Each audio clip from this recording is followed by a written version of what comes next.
Ayo simpan hartamu di langit. Infak dan sodakoh Bank Syariah Indonesia, nomor rekening 10352082887. Bank Muamalah, nomor rekening 301021555 atas nama Yayasan Khalid Basalamah. Jazakumullahu khairan. Baik, kita masuk ke tema kita pada kesempatan ini teman-teman sekalian. Semoga Allah berkahi tentang masalah transaksi-transaksi yang dilarang di dalam Islam, ya. Ini cukup banyak poin-poinnya. Kurang lebih ada 16 ya transaksi, ya. Kita akan masuk insya Allah di halaman 640 bagi yang pegang bukunya. Materi keempat, macam-macam jual beli yang dilarang. Kata Syekh Abu Bakar Jazair rahimahullah, Rasulullah SAW telah melarang beberapa macam jual beli karena di dalamnya terdapat unsur penipuan yang menyebabkan pelakunya memakan harta milik orang lain dengan cara batil, dan penipuan yang melahirkan kedengkian, perselisihan, dan permusuhan di antara orang-orang muslim. Ini paragraf penting sekali untuk Anda garis bawahi, teman-teman sekalian. Saya tidak yakin ya di agama-agama lain ada penekanan yang sangat dalam seperti itu dalam transaksi umumnya selain kaum muslimin. Anda bayangkan di sini penitik beratannya ada dua hal, ya. Rasulullah SAW telah melarang beberapa macam jual beli karena di dalamnya terdapat unsur penipuan, walaupun kecil. Itu sudah cukup sebenarnya untuk membatalkan transaksi dan dilarang. Kita kalau sudah tahu ada yang kita tipu, ada yang sengaja kita bohongin, mobil ini tidak pernah tabrakan, padahal sebenarnya tabrakan, itu sudah harus tahu pendapatan Anda nanti jadi haram, ya. Ini poin harus digarisbawahi. Tidak boleh kita menipu orang lain, ya. Atau Anda menjual barang, Anda pasang foto beda dengan yang akan orang beli, ya. Atau Anda mengatakan 100% produk asli, padahal sebenarnya tidak. Ini semua haram dalam Islam. Dan itu akan menjadi pengaruh yang sangat besar pada pendapatan si penjual. Nah, ini poin harus disentuh di hati setiap pedagang kita, ya. Karena memang ini bukan hal main-main ini. Ini masalah Anda memasukkan ke dalam tubuh Anda makanan dan minuman halal, juga keluarga Anda, juga istri dan anak-anak Anda, atau memang Anda memasukkan yang halal. Yang haram atau yang halal. Kalau yang haram jelas ada efeknya, ya. Karena kata Nabi SAW, lahmun nabata min suhtin an-naru awla bihi. Daging yang tumbuh dari harta haram maka neraka lebih pantas baginya. Anda dapat neraka, istri anak Anda juga dapat neraka. Dan Anda mendapatkan ekstra dosa gara-gara Anda penyebab, ya. Jadi bukan main-main. Dan juga kata Nabi SAW dalam hadis, ada seseorang yang berantakan rambutnya, pakaiannya, tidak punya alas kaki, lalu mengatakan, ya Allah berikan, ya Allah berikan. Bagaimana Allah berikan sementara makanan, minuman, pakaiannya haram? Jadi fahami baik-baik ini. Tidak boleh sama sekali ada unsur penipuan. Allah subhanahu wa ta'ala akan memberikan keberkahan di saat Anda jujur dan transparansi, ya. Apakah mobil ini pernah tabrakan? Pernah, ya. Di sebelah kanan, bagian depan. Cuman saya sudah perbaiki di bengkel, silakan Anda cek. Maka dia akan cek. Insya Allah, Allah akan gerakkan hatinya untuk dia beli. Dan walaupun itu barang bekas, kalau Anda jujur, Anda transparan, Allah berkahi, maka akan memudahkan Anda, saudaraku, untuk mendapatkan keberkahan dari harta yang Anda dapatkan. Mungkin jumlahnya tidak banyak, tapi karena berkah, Anda akan gunakan untuk banyak sekali kegiatan, ya, atau memenuhi kebutuhan, tapi itu berkah. Artinya berkah itu Allah subhanahu wa ta'ala akan memberikan itu kecukupan di situ. Dibandingkan Anda berbohong dan berdusta, akhirnya yang terjadi transaksi batal. Paling nomor telepon Anda diambil, kemudian ya batal. Ataupun terjadi transaksi, maka itu akan menjadi masalah berat buat Anda karena sudah membawa uang yang haram. Ya, makanya di sini selanjutnya dikatakan, ya, yang menyebabkan memakan harta milik orang lain dengan cara batil. Kalau Anda buat ini, Anda akan makan harta orang haram, walaupun Anda punya produk transaksi. Itu yang pertama, ya. Yang kedua adalah bisa melahirkan kedengkian, perselisihan, dan permusuhan nanti di antara kaum muslimin. Dan ini tidak boleh ada. Karena yang Allah SWT perintahkan kepada kita dalam Al-Quran, ya, innamal mu'minuna ikhwatun fa aslihu baina akhawaikum. Orang beriman itu bersaudara, maka perbaikilah persaudaraan di antara kalian. Kita tidak boleh merusak, ya. Jadi apapun yang bisa merusak ukhuwah atau persaudaraan di antara kaum muslimin, seperti masalah ini menipu, maka ini hukumnya haram. Ini dosa tersendiri lagi. Maka beliau mengatakan, ya, transaksi-transaksi yang dilarang itu diantaranya, yang pertama, jual beli suatu barang yang belum diterima. Tidak diperbolehkan bagi seorang muslim membeli barang, kemudian ia menjualnya kembali sebelum menerimanya dari penjualnya. Berdasarkan sabda Rasulullah SAW, "Idza ishtaraita syai'an fala tabi'hu hatta taqbidahu." Jika kamu membeli suatu barang, maka jangan kamu menjualnya kembali sehingga kamu menerimanya terlebih dahulu. Hadis ini riwayat Ahmad nomor 14.890 dan juga At-Tabarani. Ini banyak terjadi transaksi begini. Dia pesan dari vendornya, itu baru dia pesan, kemudian dia udah jual produk. Belum ada dia terima produknya. Baik, bagaimana kalau produk itu tidak ada? Habis stoknya. Atau datang tidak sesuai warnanya. Atau. Banyak hal. Maka dalam Islam dianjurkan agar pendapatan Anda halal, tidak terjadi perselisihan dan kebencian di antara muslimin, tidak ada manipulasi, ya. Yaitu Anda beri dulu produknya, setelah tiba di tempat Anda transaksi. Itu baru bagus, gitu kan? Udah pasti nggak ada masalah karena produk Anda pun sudah mengeceknya. Oh ya, produk ini sudah bagus, ya. Antara Anda dengan penjual awal, gitu kan. Baru kemudian Anda transaksikan kepada orang lain, ya. Harus hati-hati sekali dalam masalah ini. Kemudian juga sabda Rasulullah SAW, "Man ibta'a ta'aman fala yabi'u hatta yastawfiyah." Barang siapa membeli makanan, maka janganlah menjualnya kembali sehingga ia menerimanya dahulu. Hadis ini diriwayatkan Bukhari nomor 2126. Ya. Biarkan produk Anda tiba dulu, buah-buahan yang Anda beli, sayur-sayuran Anda beli, ya, makanan-makanan, kue-kue, ya, pada saat lebaran misalnya, Anda terima dulu, baru kemudian Anda jual. Supaya Anda juga selesaikan dulu transaksi awal. Udah selesai, Anda sudah cek stoknya, oke, baik, baru Anda jual. Jangan terbawa hawa nafsu, sehingga yang penting saya pikir keuntungan banyak. Orderan sudah masuk 2000 piece produk misalnya, kita tidak punya kecuali 5-6 produk. Kemudian kita, ya, memesan, belum terima, sudah terima uang dari penjual. Ini jangan terjadi. Bagaimana kalau seandainya produknya tidak ada? Ya udah, Anda bilang, saya pesan dulu, saya siapkan, kalau sudah ready stok, saya akan informasikan. Begitu lebih baik. Anda kalau meninggal, tidak ada harta orang di tangan Anda. Karena kalau Anda menerima dulu uang-uang orang, Anda tumpuk, dengan harapan nanti Anda akan dapatkan produk itu. Padahal belum tentu. Selama belum tiba di tangan Anda, berarti belum produk Anda. Mungkin kalaupun ada produknya, lagi sementara dikirim, terjadi sesuatu, mobil yang membawanya tabrakan, rusak produknya, dan segala macam hal. Terjadi perselisihan antara Anda dengan penjual awal. Ini kan jadi masalah semua. Akhirnya berentet juga menjadi masalah buat Anda dengan pembeli Anda yang sekarang. Ibnu Abbas berkata radhiyallahu anhuma, aku tidak memperkirakan sesuatu kecuali yang semisal dengannya, ya. Maksudnya, ya, ada produk, kemudian baru aku bayar, gitu ya. Jadi lebih jelas seperti itu. Jadi kalau ada orang yang order, bagaimana Ustaz? Ya order saja, silakan. Tapi saya tidak terima dulu uang. Saya akan orderkan, gitu kan. Tapi kan nanti kalau dia batal tiba-tiba bagaimana? Ya itu resiko Anda berbisnis. Nah, banyak orang berdagang tapi tidak paham perdagangan. Dia mau untung aja terus, tidak mau rugi. Nggak mungkin. Ya. Memang dalam bab jual beli dalam Islam itu memang kita untung rugi harus memang ada. Dan memang ditanggung resiko kalau misalnya kita order sebuah produk, kemudian tidak terjual. Ya itu resiko kita sebagai pedagang. Atau kita ada orang order, kemudian dia tidak jadi beli. Ya sudah, nggak masalah. Kita tawakal kepada Allah, kita anggap itu sebuah cobaan, maka Allah akan datangkan pembeli lain dengan izinnya. Tidak usah khawatir soal itu. Allah punya cara, teman-teman, mendatangkan pembeli-pembeli. Jadi jangan lepaskan ekonomi Anda, pekerjaan Anda, pendapatan Anda, interaksi Anda dengan agama Islam. Tidak bisa. Ya. Kita ini sangat jauh dari sifat sekuler, ya, memisahkan agama dengan negara, dengan interaksi kita dalam keseharian. Enggak. Ya, seakan-akan agama itu hanya pada kebutuhan tertentu saja. Tidak, saudara. Kita bisa lihat sangat detail dalam poin pertama ini, bagaimana, ya, harus jelas dulu transaksi awal, udah putus, udah Anda cek semua produk-produknya, sudah benar, ya, harganya segala macam warnanya, baru kemudian Anda jual, dan Anda jujur apa adanya. Anda jual misalnya, Anda jual gelas warna biru, semua stok Anda biru, Anda bilang stoknya biru, warnanya biru. Kalau nggak ada jangan. Ya. Saya pernah transaksi online, saya melihat cukup bagus, dia gambar, ada gambar misalnya. Pada saat kita klik, maka akan keluar warna-warna pilihan. Yang habis dia mengatakan habis stok.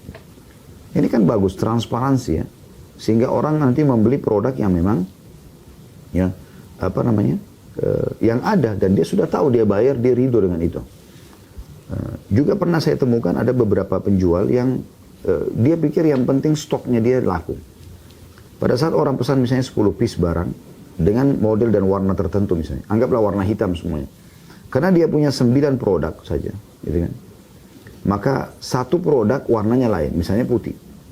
Tapi penjual tidak memesannya. Di sini Anda coba jelaskan dulu kepada pembeli.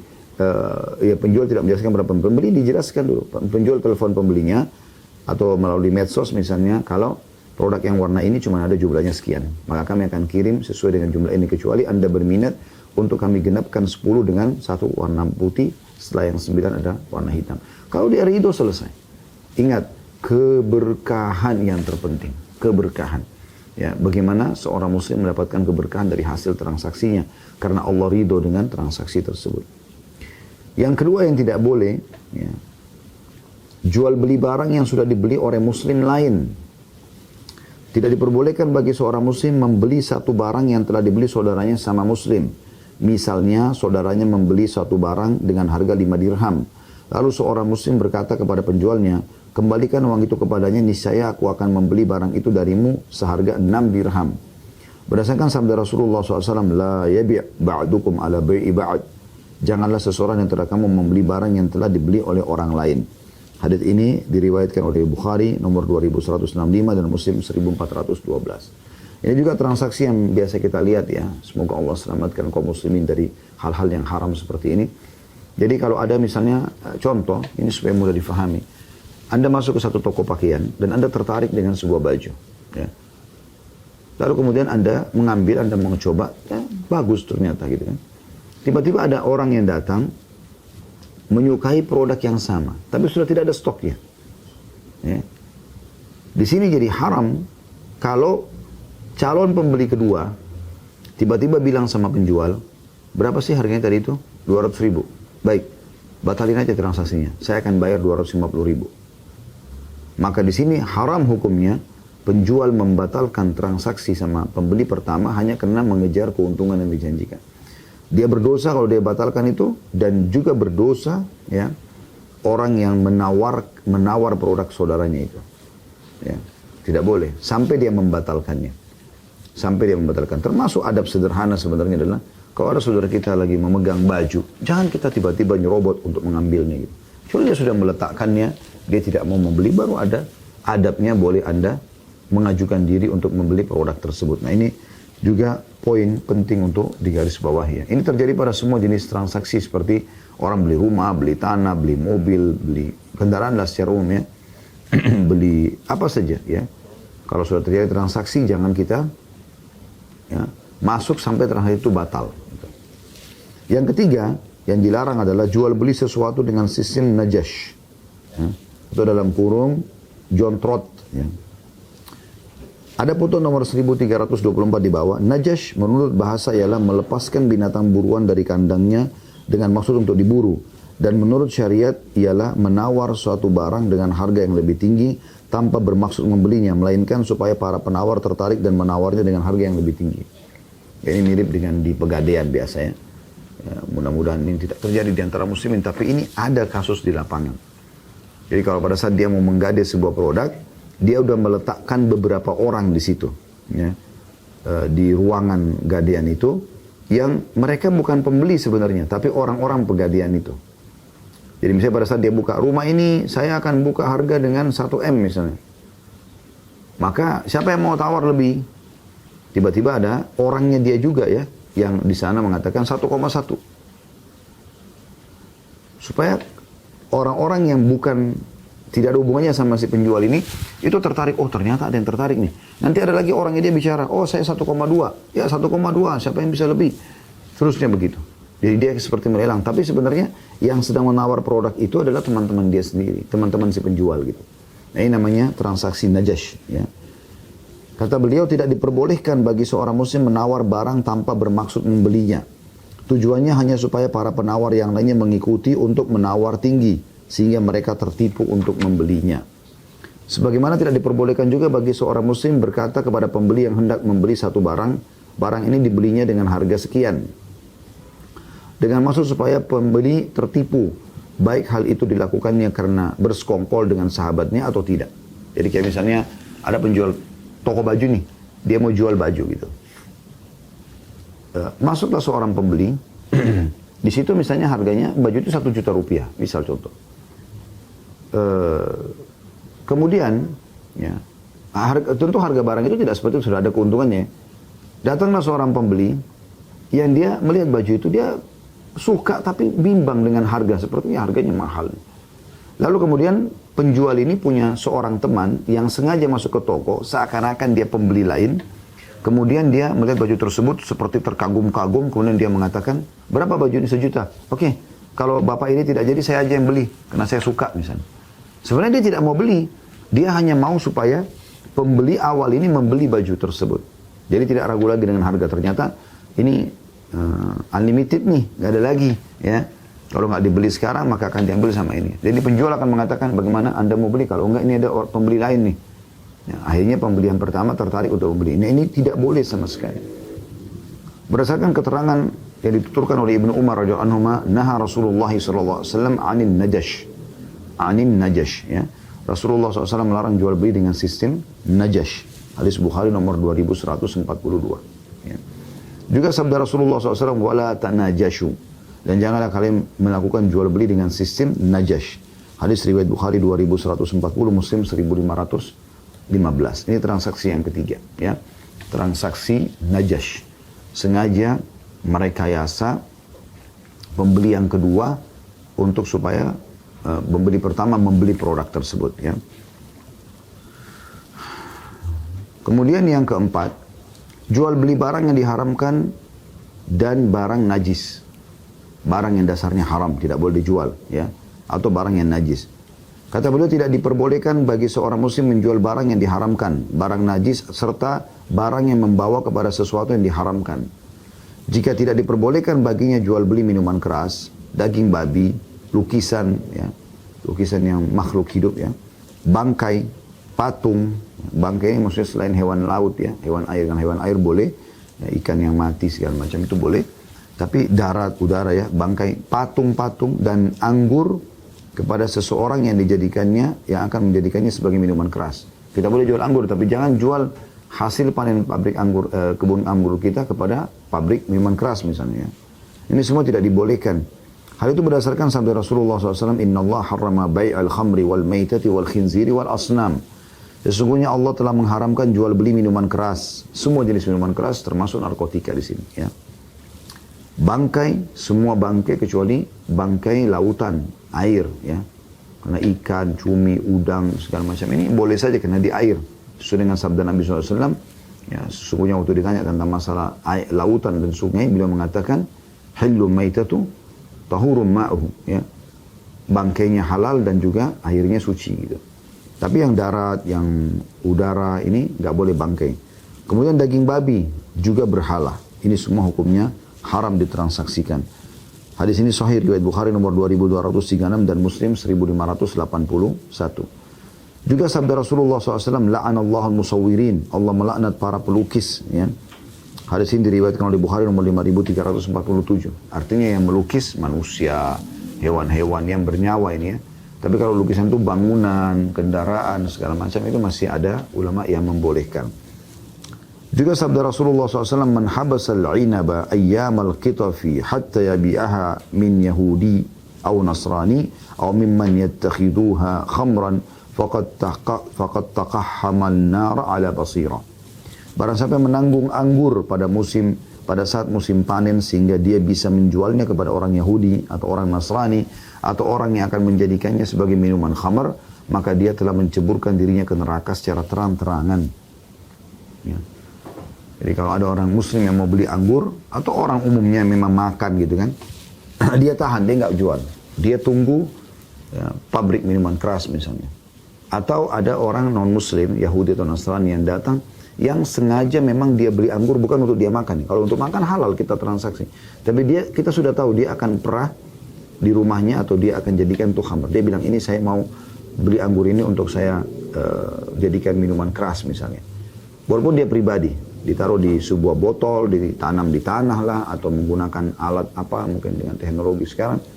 Intinya menjadi minuman keras, maka ini tidak boleh. Kecuali dia tidak tahu akan dipakai apa. Anda punya toko buah, banyak orang transaksi termasuk orang non-muslim, dia umumnya Anda tahu ini buah-buah dimakan gitu, bukan dijadikan khamr, maka nggak ada masalah. Tapi kalau Anda tahu pasti akan jadikan minuman keras, maka ini jadi transaksi yang tidak boleh, ya, tidak boleh. Jadi jangan pernah menyentuh transaksi-transaksi ini, menjual minuman keras, bangkai, daging babi, ya, kemudian juga patung-patung. Ya. Yang kelima, jual beli yang di dalamnya terdapat unsur manipulasi. Ini juga hukumnya haram. Tidak diperbolehkan bagi seorang muslim melakukan jual beli yang di dalamnya mengandung unsur manipulasi. Sehingga tidak diperbolehkan menjual ikan yang ada dalam kolam.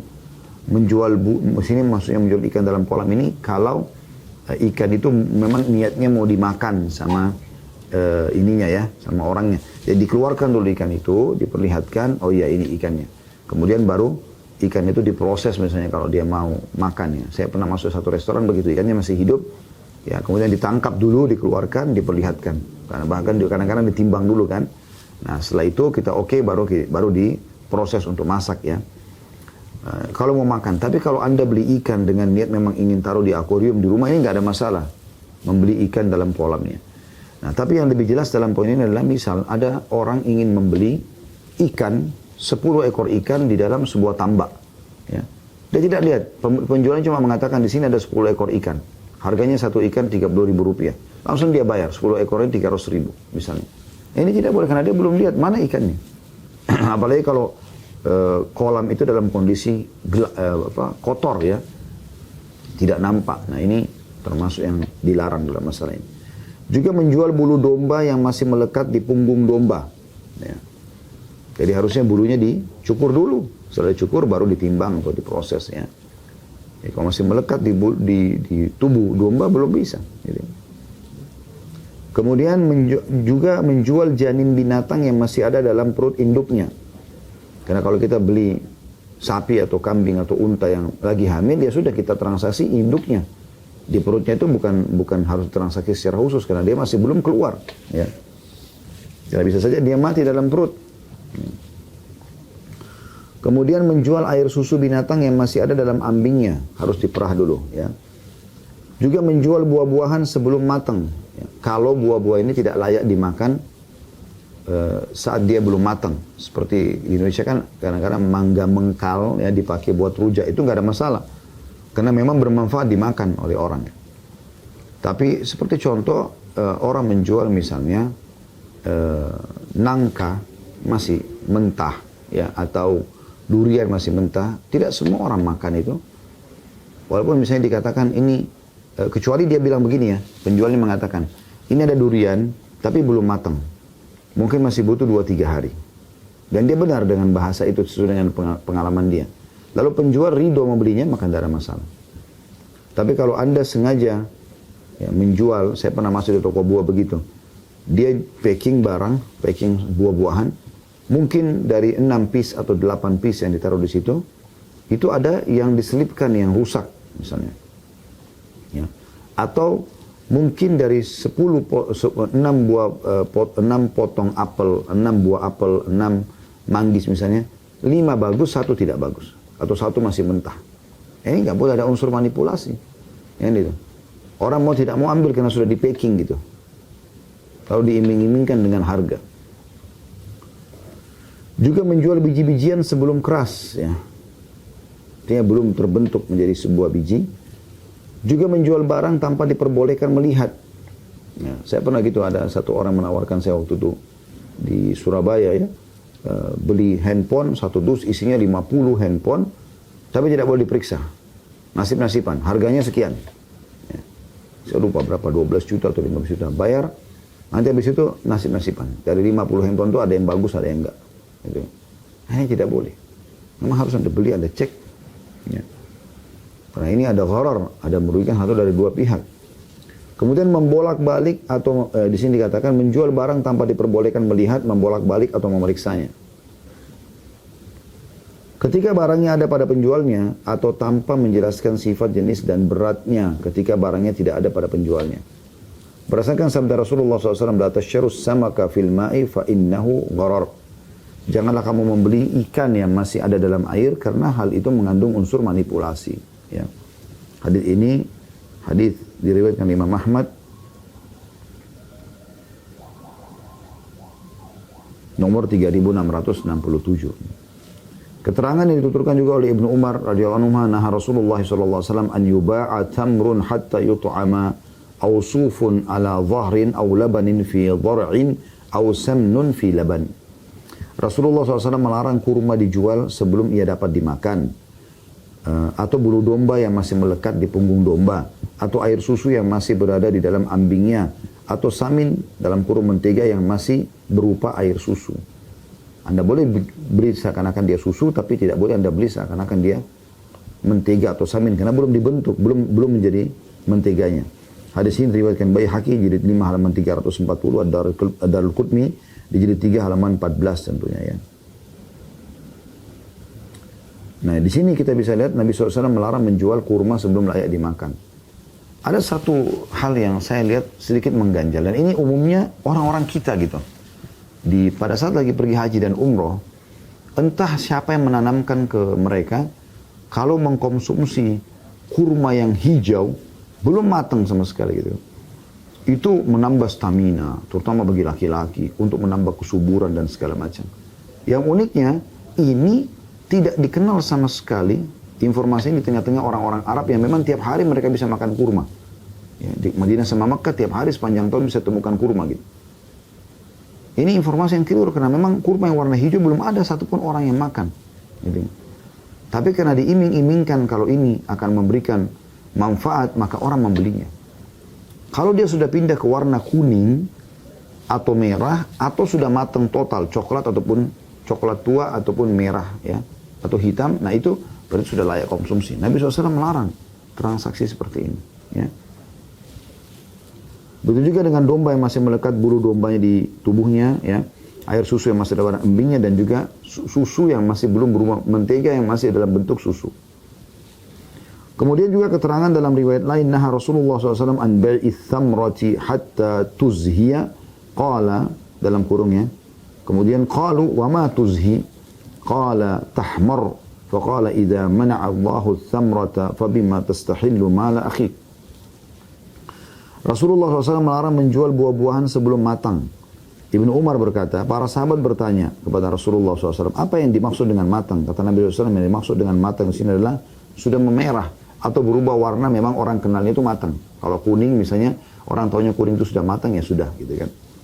Rasulullah SAW melanjutkan, apabila Allah menghalangi buah-buahan tersebut untuk layak dikonsumsi, maka dengan alasan apa kamu akan menghalalkan harta saudaramu? Hadis ini riwayat Bukhari nomor 2208 dan Muslim 1555. Artinya Nabi SAW mengatakan kalau itu tidak layak konsumsi, kenapa kau jual? Allah penciptanya tidak mengizinkan buah itu matang, lalu atau rusak misalnya. Lalu kenapa kau ngambil harta saudaramu dengan memanipulasinya? Dari mana kehalalannya? Nah, ini berarti karena ada unsur manipulasinya, dilarang oleh Nabi SAW. Juga keterangan dituturkan oleh Abu Sa'id Al-Khudri radhiyallahu anhu, naha Rasulullah SAW anil mulamasati wal munabadzati fil bai'. Rasulullah SAW telah melarang mulamasah, saling menyentuh, ya, dan munabadzah, saling melempar dalam jual beli. Jadi jangan cuma sentuh produk, oh sudah. Enggak, kita harus cek. Atau saling melempar itu misalnya dua toko transaksi, ya, jual baju, stoknya dia habis, ada pembelinya. Lalu dia bilang sama tetangganya sebelah, coba barang itu saya beli. Lalu dilemparlah ke dia, gitu kan. Langsung diambil, langsung ditaruh kresek, langsung dijual kepada konsumennya. Enggak. Harus jelas dulu transaksi awal ini, ya. Kemudian jelas produknya tidak ada masalah, baru dia menjual kepada konsumennya. Nah, ini kejelian syariat Islam dalam memperhatikan masalah seperti ini, ya. Kata beliau, adapun yang dimaksud dengan mulamasa adalah seseorang mengadakan transaksi jual beli dengan menyentuh kain milik orang lain pada waktu malam atau siang sebagai tanda dilangsungkannya transaksi tanpa membolak-balik. Sedangkan munabadzah adalah seseorang mengadakan transaksi jual beli dengan melemparkan kain dan orang yang lainnya membalasnya dengan melakukan hal yang sama sebagai tanda dilangsungkannya transaksi. Dan kedua hal tersebut merupakan bentuk transaksi jual beli di antara keduanya tanpa melihat, memeriksa dan membolak-balikkannya. Hadis ini riwayat Bukhari nomor 2144 dan Muslim 1512 ya. Jadi ini termasuk dilarang karena ada unsur manipulasinya ya. Saling cuma menyentuh barang ataupun saling melempar ya. Dianggap itu lemparan ini dan dibalas di sana berarti sudah terjadi transaksi. Dan ini jelas bisa merugikan ya kalau ternyata yang diberikan beda gitu ya. Transaksi yang keenam yang dilarang adalah jual beli dua transaksi dalam satu transaksi. Seorang muslim tidak diperbolehkan mentransaksikan dua transaksi dalam satu transaksi, melainkan ia harus mentransaksikannya dalam transaksi yang berbeda. Karena di dalamnya mengandung unsur kesamaran dan dapat menyakiti atau merugikan muslim lain atau memakan harta dengan cara tidak benar. Ya. Samar aja nggak boleh. Kalau tadi kan poin kelima manipulasi, kalau ini samar gitu. Adapun mentransaksikan dua transaksi dalam satu akad terdiri dari beberapa bentuk. Di antaranya, penjual berkata kepada pembeli, tanda kutip, aku menjual satu barang kepadamu dengan harga 10 dirham kontan atau dengan 15 dirham kredit hingga batas waktu tertentu. Lalu ia melanjutkan transaksi jual belinya, tapi penjual tidak menjelaskan kepada pembeli transaksi mana yang akan dilangsungkan. Jadi di sini penjual mengatakan pada pembeli, aku akan menjual suatu barang tanpa ada jelas ya. Baju kah, makanan kah, mobil kah, dan satu barang kepadamu dengan harga 10 dirham. Kalau kontan. Kalau kamu kredit 15 dirham. Ya, sampai batas waktu tertentu. Tapi di sini penjual tidak menjelaskan kepada pembeli transaksi apa yang dilangsungkan. Produknya apa. Yang jelas saya akan melelang barang nih. Saya akan menjual harga 10 dirham, 10.000 rupiah kalau Indonesia, 10.000 rupiah cash, 15.000 kalau cicil, tapi belum jelas produknya. Saya akan ya memperlihatkan nanti barangnya. Nah ini tidak boleh. Ya. Karena ada kesamaran, tidak jelas produk apa. Mungkin produk itu tidak dibutuhkan oleh si penjual, tapi karena dia mengiming-imingkan kalau ini produk bagus segala macam, kau tidak akan menyesal, maka akhirnya orang jadi terfikir untuk membayar gitu. Contoh lain kata beliau, penjual berkata kepada pembeli, aku jual rumah ini kepadamu dengan harga sekian, dengan syarat bahwa kamu harus menjualnya kembali kepadaku dengan harga sekian dan sekian. Ya, ini tidak boleh. Ini juga ada sesuatu yang aneh di sini. Belilah rumah ini 1 miliar, tapi nanti sebulan lagi kau harus jual kepada saya juga dengan harga 1 miliar atau 900 juta. Ini nggak boleh. Anda kalau sudah jual barang Anda, maka sudah dan dia sudah terjadi transaksi, berarti sudah milik pembeli. Dia mau jual sama siapapun tidak ada masalah, hak dia. Tidak bisa Anda berikan syarat dari awal nanti harus jual ke saya lagi. Contoh lain lagi, kata beliau, seorang penjual menjual salah satu dari dua buah barang yang berbeda dengan harga 1 dinar dan akad pun dilangsungkan. Nah. Tetapi pembeli tidak mengetahui barang yang mana dari kedua barang tersebut yang telah dibelinya. Jadi misalnya penjual mengatakan, ini 2 barang nih ya, silakan transaksi ya. Tapi belum jelas barang mana yang akan dipilih. Ditentukan bahwasanya ini akan dipilih. Tiba-tiba saya terjadi transaksi ini tidak boleh. Jadi kayak ada 2 transaksi di sini yang tidak jelas ya, samar gitu. Ya. Hal itu berdasarkan keterangan dalam sebuah riwayat annahu sallallahu alaihi wasallam naha an bai'ataini fi bai'ah. Bahwasanya Rasulullah SAW telah melarang 2 transaksi jual beli dalam satu transaksi. Hadis ini diriwayatkan Ahmad nomor 9301, Tirmidzi nomor 1231 dan hadis ini dikategorikan hadis yang sahih ya. Jadi ini termasuk dilarang oleh Nabi alaihi salatu wassalam ya. Dan insyaAllah bahasan kita akan cukup sampai di sini. Sampai 6 jenis transaksi yang dilarang. Dan kita akan masuk insyaAllah transaksi yang ke-7 dan seterusnya di pertemuan akan datang.